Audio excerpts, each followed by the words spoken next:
እሺ እኔ ሞሽቱ ለምን አስፈልገ? ልቀቀኝ። በጣም ትገርማለህ። እግዚአብሔር ለእኔ ሞሽቱ ለምን አስፈልገ? ምን ትሰራለህ እዚህ? ምን ትሰራለህ አብርሃም? ያሁን ይቅርታ አድርግልኝ። እኔ ይቅርታ አድርግልኝ። አንተም አለክ። ማን ነገራት? እሺ ሰው እዚህ እንደመጣሁኝ አሁን ምንም ማውቀው ነገር የለም። አብርሃም እኛ አንተን ነው የጠራነው። ትሰማኛለህ? በጣም ምክንያቶችን እየፈለግ አዳምጠኛ እንዴ አዳምጠኝ። መዋሸት አይጠበቅብህም ነበር እኮ።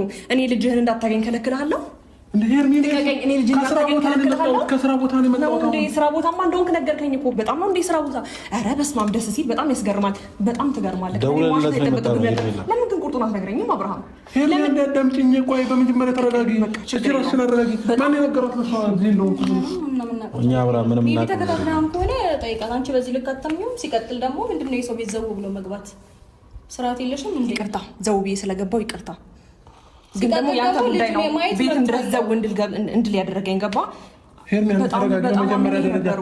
እኔን መዋሸት ለምን አስፈለገ? እዚህ ቤት መምጣቱ እኮ ይሄን ያክል እኮ እንደዚህ እኮ አስወረበ። ሄርሜላ ምንም እኮ ሲያደርግ እኮ አላየሽውም። አንዴ ዝም በል አንተ። ምንም የሚመለከተ ነገር የለም። ግን ደግሞ ይሄን መዋሸት አይጠበቅብህም ነበር። ጠዋት ስደውልልህ ስራ ቦታ እንደሆንክና ስራ ቦታ ነበርኩኝ ሄርሜ። አሁን ነው የመጣሁት እያልኩሽ እኮ ነው። ገና አንቺ ከመምጣትሽ ከአምስት ደቂቃ በፊት እዚህ ቤት መምጣትህ እኮ አብርሃም ምንም እሷ እንትን የሚያልኩት ነገር የለም። ሰበብ እየፈለግና ምክንያት እየፈለግ ወይም ደግሞ እሷን የምታገኝበት